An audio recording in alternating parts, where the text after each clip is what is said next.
Então, inicio esta reflexão, primeiramente agradecendo as famílias que hoje entregam vocês quatro diáconos à igreja. E também os formadores, né? Os padres que o acompanhou cada um de vocês antes de entrarem no seminário e ajudaram no discernimento. Os padres foram professores, formadores, na pessoa do Padre Santo, agradeço a todos. Dom Júlio, que acompanhou vocês até a ordenação diaconal, né? Eu estou tendo o privilégio de ordená-los, mas quem de fato trabalhou no processo formativo de vocês foi Dom Júlio, que fez um belo trabalho aqui na Arquidiocese de Sorocaba. Diáconos Bruno, Mike, Márcio e Ricardo. Antes de eu começar essa homilia, iniciando o rito da ordenação, vocês foram chamados pelo próprio nome. E responderam em primeira pessoa, presente, com bastante vontade, né? Presente. Dizer presente no rito de ordenação presbiteral é muito mais do que apenas confirmar sua presença física. É muito mais do que isso.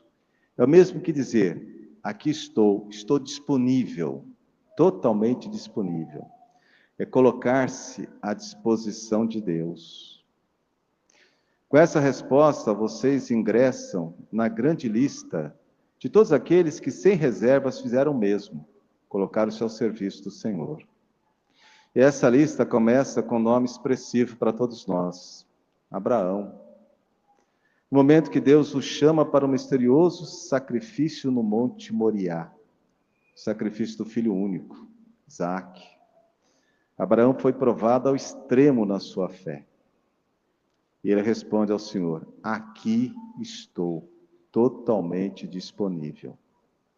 Outro nome dessa lista é Samuel, que responde com as palavras ensinadas pelo sacerdote Eli quando o Senhor o chama. Senhor, aqui estou disposto, disponível. Outro grande personagem dessa lista é o profeta Isaías.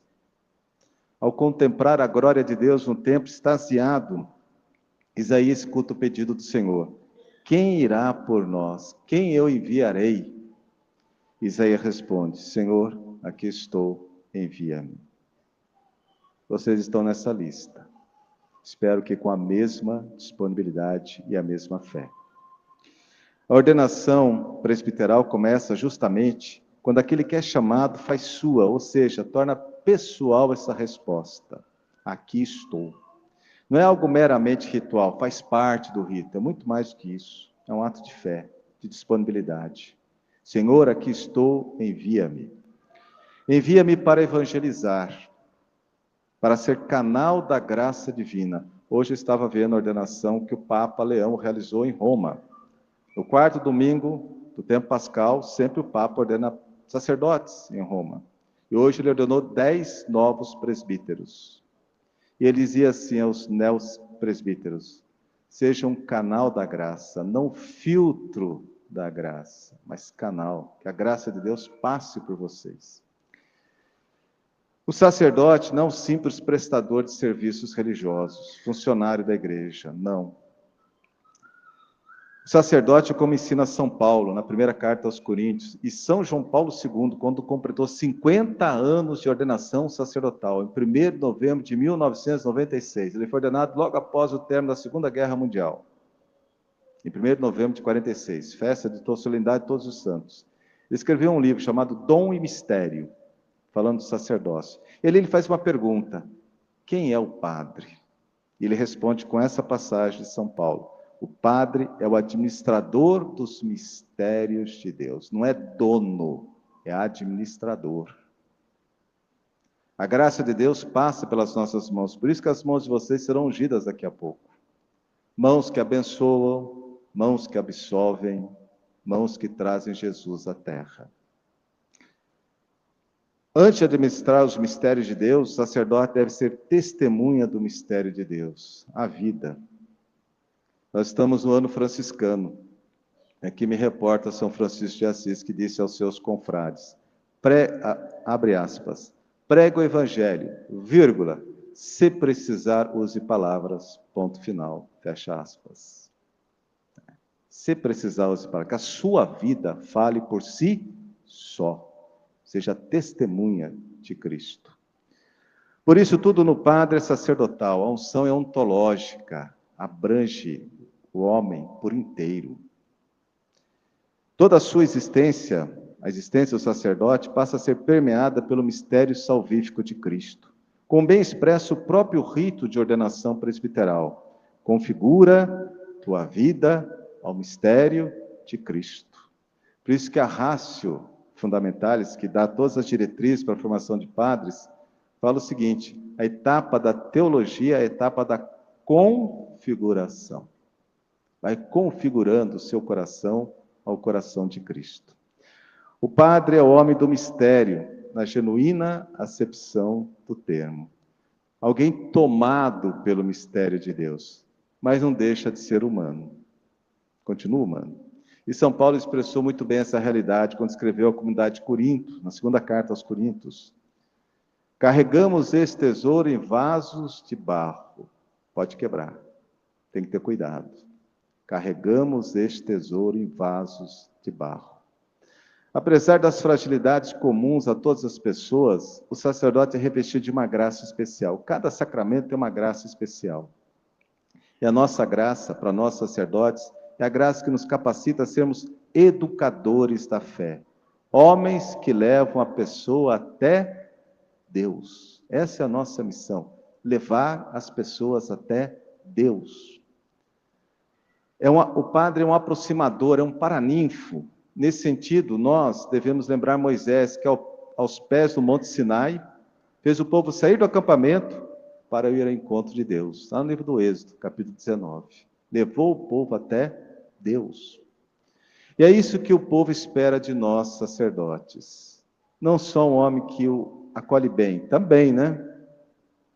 Que escuta as pessoas com carinho, com atenção, mas, sobretudo, o que o povo espera de nós é que sejamos homens que ajudem este povo a encontrar Deus, a se aproximar de Deus, a chegar até Ele. A semelhança do que fez João Batista, levou os seus discípulos até Cristo. É preciso que ele cresça e eu diminua. Não fazemos discípulos para nós, fazemos discípulos para Cristo. Levamos as pessoas para Cristo, não param em nós. Essa atitude de total disponibilidade a Deus e de serviço ao povo, que nos é confiada, deve ser renovada por nós, sacerdotes, todo santo dia, porque é a essência da nossa vocação. Totalmente disponíveis para evangelizar. Eu me lembro de um colega que eu tive em Roma, que quando voltei para o Brasil em 96, achei que ele voltava também. Ele era religioso. Não voltou, ele falou para mim: vou para o Quênia. Estou aprendendo o dialeto de uma tribo e vou evangelizar essa tribo. Faz 30 anos, nunca mais tive notícias dele. Mas com que alegria ele foi, com que disponibilidade. Disponível para evangelizar onde o Senhor precisar. Nesse sentido, coloco 3 referências para nortear a nossa ação evangelizadora. O padre deve ter um olhar sempre dirigido para Cristo. Um olhar sempre dirigido para a igreja.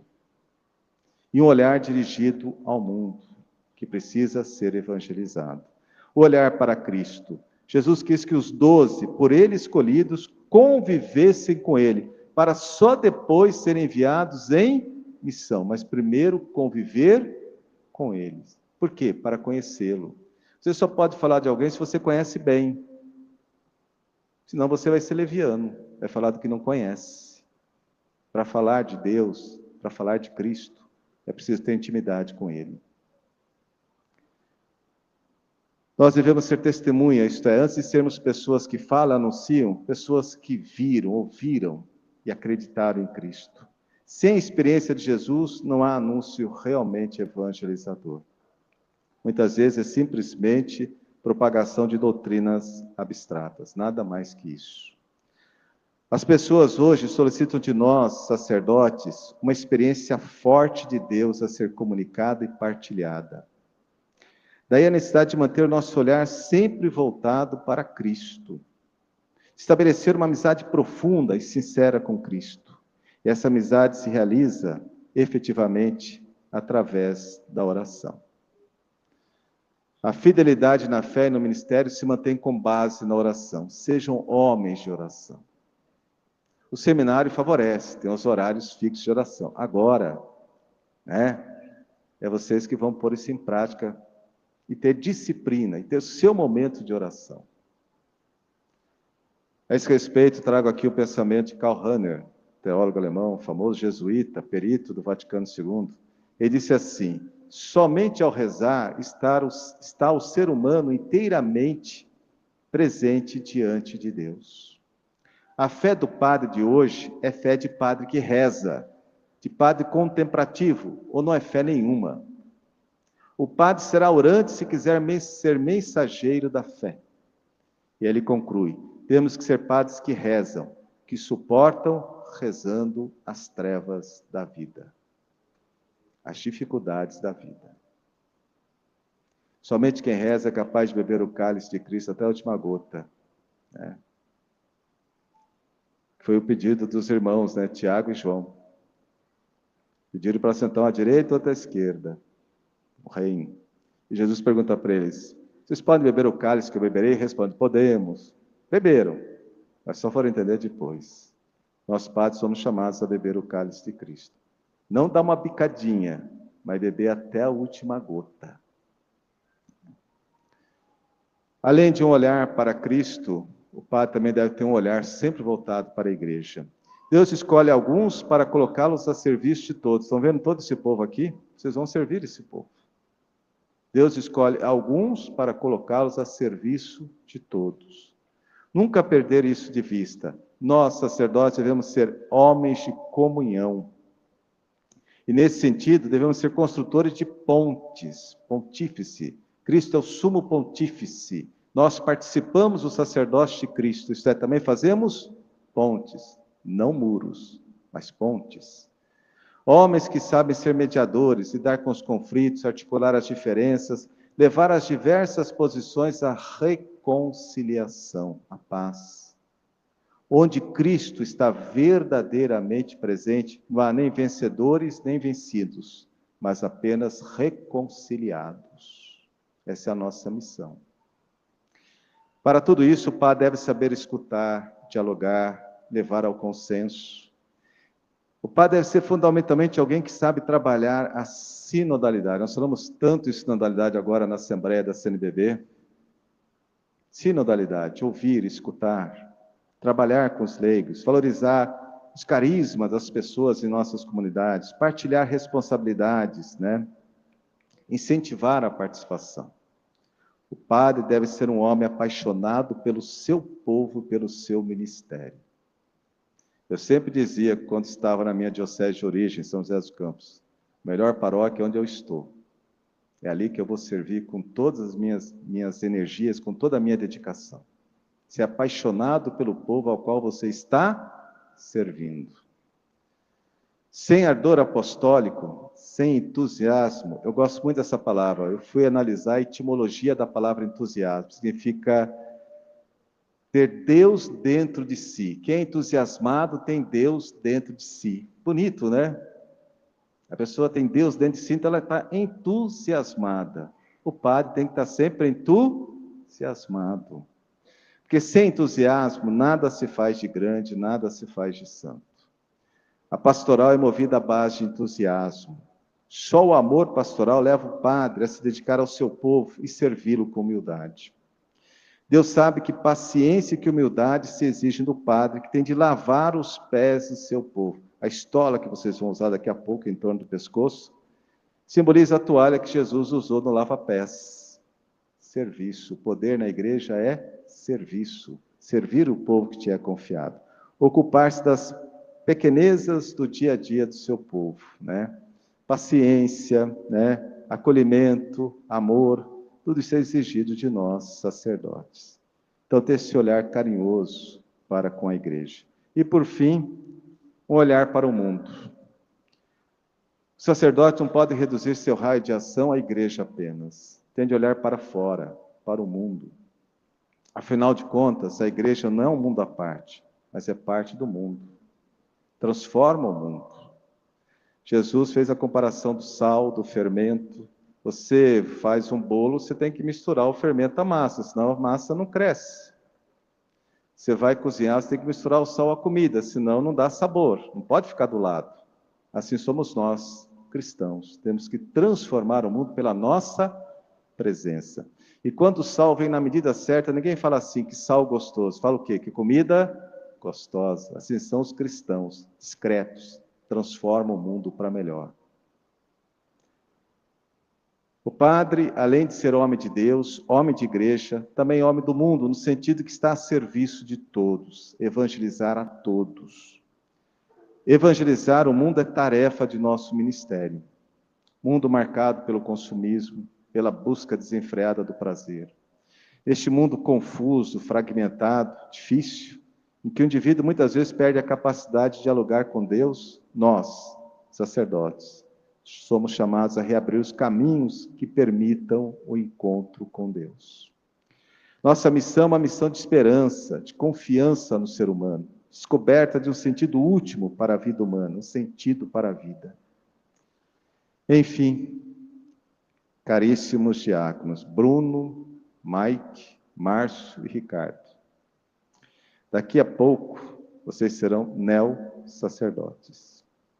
Que o Espírito Santo imprima a caridade pastoral em vossos corações, para que vocês de fato sejam sacerdotes segundo o coração de Cristo. Que era o sonho do Papa João Paulo II, São João Paulo II, quando em 1992 escreveu a exortação apostólica Pastores Dabo Vobis, pastores segundo o coração de Cristo. Hoje também devemos rezar pelas vocações sacerdotais. É o 63º Dia Mundial de Orações pelas Vocações. E o primeiro trabalho vocacional a ser feito por cada um de nós é aquilo que Jesus ensinou no Evangelho. Pedir ao Senhor da messe que envie operários para a sua messe. Rezar. É o primeiro trabalho vocacional. Uma comunidade orante sempre será escutada pelo Senhor. Sempre. Eu não me esqueço de um testemunho do bispo que me ordenou, mas não foi na minha ordenação, foi de um colega. Ele citou que ele vinha de uma cidadezinha pequenininha do interior de Santa Catarina. E lá o padre era um homem muito santo. Ele acordava de madrugada, ele ia para a igreja e ficava diante do sacrário rezando até 6 horas da manhã, quando ele celebrava a missa. E o povo descobriu que o padre fazia isso. E o pessoal fazia fila para olhar pelo buraco da fechadura o padre rezando. Dali saíram mais de 20 padres. O cardeal Anastácio Balestreiro, foi arcebispo de Turim, dizia assim: um padre só morre tranquilo quando deixa outro em seu lugar. Não poderia terminar esta homilia sem destacar a importância também da Virgem Maria. Ela é importantíssima em nosso ministério sacerdotal. Rezem o terço, todos os dias. Em cada circunstância da vida sacerdotal, tenha os olhos voltados para a Virgem Maria. Ela é a estrela do nosso sacerdócio. Como aos servos das bodas de Caná, também a nós, sacerdotes, ela repete: fazei tudo o que ele vos disser. Estejam disponíveis. Na escola da Virgem, sede sempre homens de oração, de disponibilidade, para vos tornares no fiel exercício do vosso ministério sacerdotes segundo o coração de Cristo. Amém.